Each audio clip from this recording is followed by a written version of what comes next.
কলি বাসায় এসে দেখল ওর স্বামী খিচুড়ি রান্না করে ফেলেছে। ছোটবাবু এখনও ঘুমাচ্ছে। কলি লজ্জা পেয়ে বলল, তুমি রান্না করে ফেললে? সত্যি আমার ভুল হয়ে গেছে। কলির স্বামী অনেক ভালো মানুষ। সে বলল, তাতে কি হয়েছে, সব সময় তো তুমি করে থাকো, আজ না হয় আমি করলাম। খিচুড়িটা অনেক খেতে ভালো হয়েছে, কারণ খাঁটি ঘি দিয়ে রান্না করা হয়েছে খিচুড়ি। কলির শাশুড়ি বলল, কোথায় গিয়েছিলে তুমি? কলি সব কথা খুলে বলল শাশুড়িকে, কারণ শাশুড়িকে কলি সবসময় সব কথা বলে ফেলে। ওদের মধ্যে কোনো রাগঢাক নেই। শাশুড়ি বলল, সজলের মা অনেক দুঃখী মহিলা, ওর জীবনে একটা বড় কাহিনী আছে, সে কথা তোমাকে আমি পরে বলবো। ততক্ষণে বাবু ঘুম থেকে উঠে পড়েছে, চিৎকার চেঁচামেচি করে বাড়ি মাথায় তুলছে। কলি তাড়াতাড়ি খাবার খেয়ে বাবুকে কোলে নিল। কলির স্বামী বলল, আজ আমি বাবুকে দেখে রাখবো, তুমি চা তৈরি করে মাকে দাও, তুমিও খাও। কলি বলল, ঠিক আছে। কিচেনে যেয়ে চা বানানোর পর কলি চা নিয়ে শাশুড়ির রুমে গেল। শাশুড়ি বলল, শোনো, এই যে সজলের বাবাকে কে দুনিয়া ছাড়া করেছে, এ কথা জানো? তখন কলি বলল, মা, একমাত্র আল্লাহই তো মানুষকে দুনিয়া ছাড়া করেন।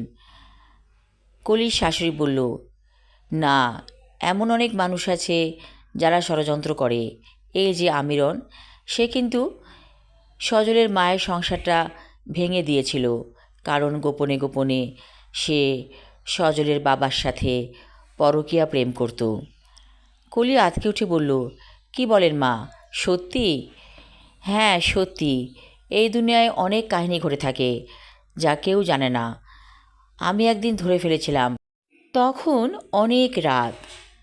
আমার কেমন যেন লাগছিল, রীতিমতো মাথাটা ঘুরছিল।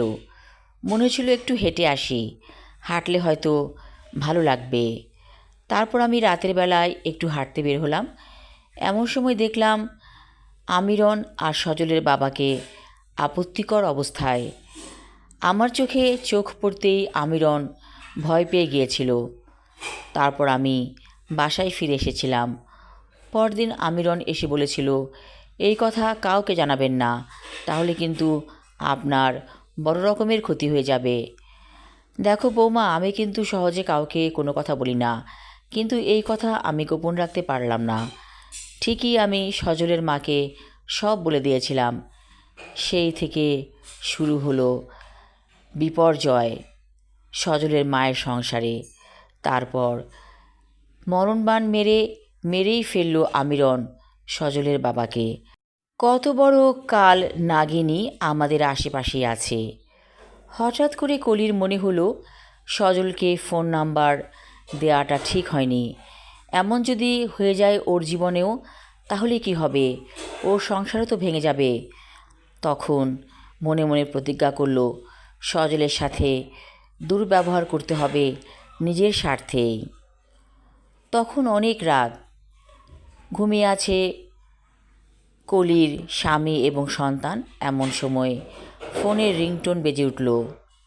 কলি বারান্দায় যেতেই ওপাশ থেকে গভীর গলায় বলে উঠল, সজল ভাবি, ভালো আছো? আপনি থেকে তুমি। তখন কলি অত্যন্ত রেগে গেল, বলল, তুমি আমার সর্বনাশ করতে চাচ্ছ, আমার সাথে পরকীয়ায় লিপ্ত হতে চাচ্ছ। তুমি আর কখনো আমাকে ফোন করবে না। যদি তুমি ফোন করো তাহলে আমি অ্যাকশন নিব। ফোন রেখে দিল সজল। কলির মনে হলো একটা কাল নাগিনী ওদের আশেপাশে ঘুরঘুর করছে।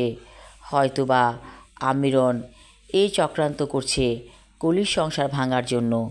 না হলে কোথা থেকে সজল এসে ওর সাথে সখ্যতা গড়তে চাইছে।